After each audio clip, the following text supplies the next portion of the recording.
जय श्री राम। आज मैं एक मेरा जो वैसे तो बहुत सारे मेरे फेवरेट कैरेक्टर हैं, लेकिन मैं आज विश्वामित्र के बारे में बात करना चाहता हूँ। मैं उनसे बहुत ज़्यादा इम्प्रेस हूँ।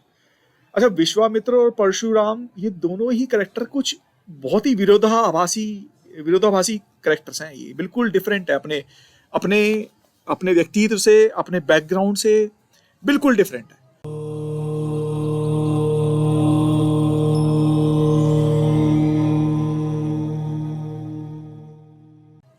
परशुराम जो थे वो ब्राह्मण थे और वो क्षत्रिय हो गए, और उन्होंने क्षत्रियों को 17 बार पृथ्वी से हीन कर दिया था। मतलब उनके अंदर बहुत क्रोध था, उनको कोई भी गलत चीजें बर्दाश्त नहीं थी। और आपने कई बार उनके सिनेरियो सुने भी होंगे। मैंने इस पे भगवान राम और परशुराम के बीच में जो एक डुअल हुआ था, वो भी मैंने उसके बारे में भी आपको वीडियो में एक बार बना रखा है।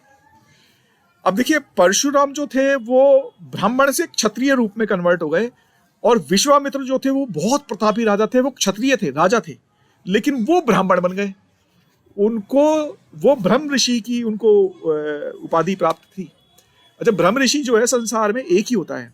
इसके पीछे स्टोरी क्या है कि वो अपने डिटर्मिनेशन में बहुत पावरफुल थे। उनका मन, उनका व्यक्तित्व बहुत प्रभावशाली था। मतलब वो जो डिसाइड कर लेते थे, उनको किसी भी तरह से वो चाहिए होता था। अभी हुआ क्या कि एक बार वो अपनी बहुत बड़ी सेना को लेकर उस वक्त जो थे वशिष्ठ ब्रह्म ऋषि थे, और उनके आश्रम के पास से गुजर रहे थे। तो ऋषि वशिष्ठ ने उनसे रिक्वेस्ट करी कि आप ना प्लीज आप आइए और मेरे आश्रम में अपनी सेना के साथ थोड़ी देर के लिए आप अपना विश्राम कीजिए। तो अब विश्वामित्र हंस पड़े, क्योंकि अभिमानी राजा थे वो। उनको लगा, अरे महाराज, आप समझ रहे हो कि 50-60 हजार लोगों से ज्यादा बड़ी सेना है मेरी, और आपका छोटा सा आश्रम उनको खाना भी कैसे सर्व करेगा और ब्रेकफास्ट भी कैसे करा पाएगा, नाश्ता भी नहीं करा सकता। मतलब ये तो आप तो मैनेज ही नहीं कर पाओगे। तो ब्रह्म ऋषि वशिष्ठ ने कहा, आप महाराज, मेरी रिक्वेस्ट है, आप एक बार आइए, आप देखिए तो सही। तो विश्वामित्र ने कहा चलो, लेकिन विश्वामित्र ने अपने अभिमानी जो उनका माइंडसेट था, उस इंटेंशन से उन्होंने टेस्ट लेने के लिए वशिष्ठ के पास चले गए अपनी सेना के साथ।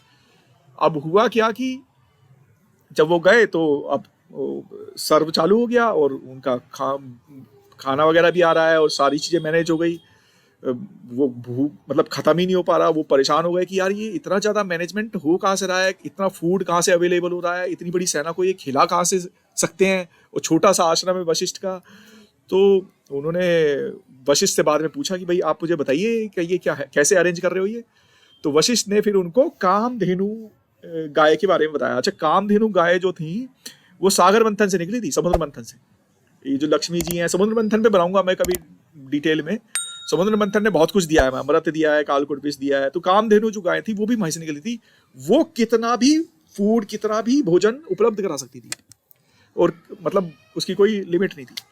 और ये एक कंडीशन थी कि कामधेनु जो गाय है वो केवल ब्रह्म ऋषि के पास ही रह सकती है, और ब्रह्म ऋषि मृत्यु लोक पर सिर्फ एक ही हो सकता है। एक टाइटल है ये ब्रह्म ऋषि, जो मतलब पूरे संसार का एक ही ऋषि। तो अब विश्वामित्र ने उनसे कहा कि भाई महाराज, आप तो साधु संत है, तो आप क्या करोगे इस गाय को लेके? मेरी सेना को इसकी जरूरत पड़ती रहती है, आप इस गाय को मुझे दे दो। तो आपके यहाँ तो बहुत ही कम वो है इसका यूज। तो ब्रह्म ऋषि ने, वशिष्ठ ने कहा कि भाई ये ब्रह्म ऋषि के पास ही रहती है और मैं आपको दे नहीं सकता। तो विश्वामित्र ने कहा भाई कि ऐसा क्या हो गया ब्रह्म ऋषि, ऐसी कौन सी चीज है ब्रह्म ऋषि जो मैं नहीं हूँ, मैं तो संसार को कंट्रोल कर रहा हूँ। तो उन्होंने कहा नहीं, ब्रह्म ऋषि भी एक ही होता है।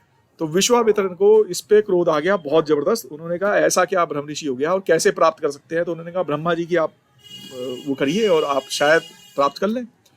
तो उसके बाद विश्वामित्र ने इतनी जबरदस्त, इतना घनघोर उन्होंने तप करा कि ऐसा कहते हैं कि उनके ऊपर पूरे दीमक ने घर बना लिया, उनके घर, उनकी बॉडी के ऊपर। इतनी ज्यादा तपस्या करी थी, ऐसा बोला जाता है। और कई सौ वर्षों तक उन्होंने तपस्या करी थी। जब वो दीमक जब घर बना लिए और फिर ब्रह्मा जी प्रसन्न हुए, तो ब्रह्मा जी ने उनको बोला कि भाई क्या चाहते हो? तो उन्होंने बोला कि मुझे ब्रह्म ऋषि का आप टाइटल दो। तो ब्रह्मा जी ने उन्होंने मना करा एक बार, लेकिन उन्होंने इंसिस्ट करा कि मुझे यही चाहिए और कुछ नहीं चाहिए, तो मुझे आप बनाओ ब्रह्म ऋषि। तो उन्होंने ब्रह्म ऋषि बनाया, और फिर वो गाय की समस्या सॉल्व हो गई। कभी कभी आप कहावतों में सुनते होंगे, दो बहुत ज्यादा इंपॉर्टेंट बातें बताता हूँ यहाँ पे, जो हम हर रोज कर रहे हैं और फिर भी हमें नहीं पता कि वो कैसे हो रहा है। पहली बात ये है कि आप कहावत सुनते हो कि त्रिशंकु की तरह लटका रह जाएगा।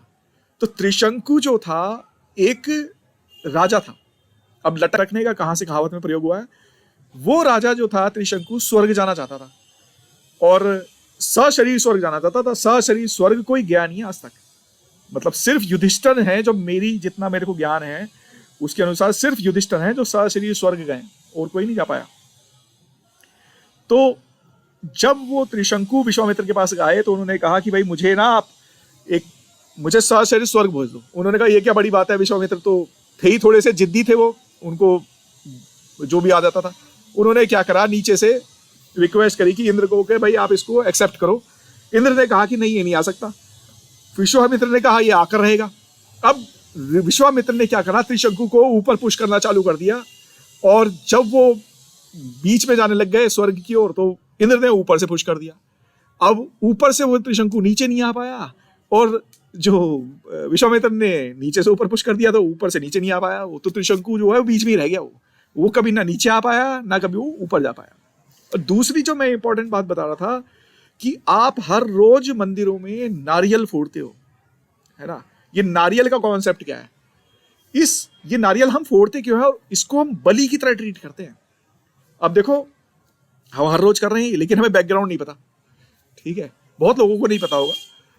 तो जब ये हो गया, सब डुअल हो गया और विश्वामित्र ने कहा कि भाई मैं संसार का ब्रह्म ऋषि बन गया और उसके बाद मैं सशरीर किसी को स्वर्ग नहीं भेज पा रहा, तो मैं इस संसार का त्याग करता हूं, मैं अपनी सृष्टि खुद बनाऊंगा, मैं अपने मानव बनाऊंगा। तो उसमें उन्होंने क्या करा, उन्होंने केरल की स्थापना करी। केरल जो धरती है वो विश्वामित्र की बनाई हुई है और उस केरल धरती पर उन्होंने क्या करा कि मनुष्य का जो जन्म होगा वो पेड़ से होगा। तो जो नारियल के पेड़ है ना उसमें से उन्होंने हेड निकाला। पहले उनका जो ध्येय था, उनकी जो इंटेंशन थी कि पहले हेड निकलेगा और हेड के बाद पूरा शरीर जो है फल की तरह मनुष्य निकलेगा और वो फिर मनुष्य बन जाएगा। तो जो हेड बना दिया उन्होंने, तो ब्रह्मा जी ने उनसे आके रिक्वेस्ट करी कि आप इतने ज्ञानी हैं, आप इतने तपस्वी हैं, आप एक संसार में दो सृष्टि को हम कैसे कैसे चलाएंगे? ये ठीक नहीं है, ये विधाता के अकॉर्डिंग नहीं है।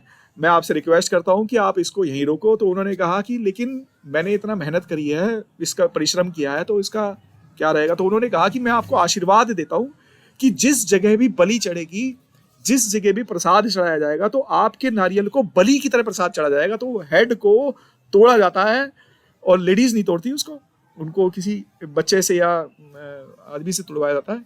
तो वो नारियल को इसलिए हर जगह प्रसाद के रूप में ग्रहण किया जाता है। ये इसके पीछे बैकग्राउंड है ये विश्वामित्र का।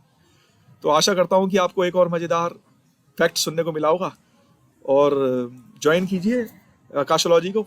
इसी तरह से कुछ कोशिश करूंगा मैं, जो मुझे पता है वो थोड़ा बहुत आपको कन्वे कर पाऊँ।